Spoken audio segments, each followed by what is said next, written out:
في ناس بتشتكي ان ولادها مش بتقعد تسمعهم لو بيتكلموا في موضوع مهم. امتى وازاي اقدر اخليه يسمعني ويركز معايا؟ غالبا الولاد ما بتبقاش عايزه تقعد تسمع لما بيكون في حوار، يعني في موضوع، في غلطه اتقفشوا فيها، في حد نسي حاجه، عمل حاجه غلط، حد متعصب متخانق مع حد.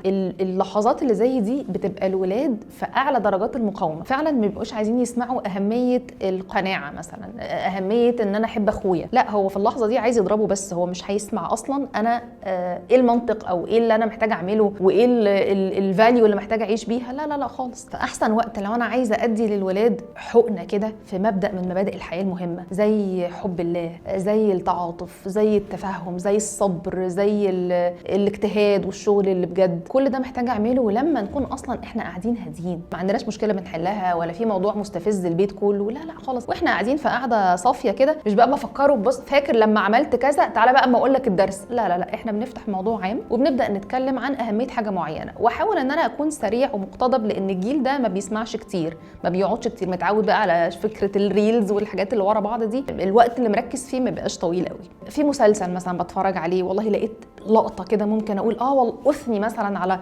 تصرف معين في اللحظه دي، في 3 ثواني بالظبط انا ختمت على الموضوع ده جوه عقله، خلاص سبت من غير ما اتكلم كتير.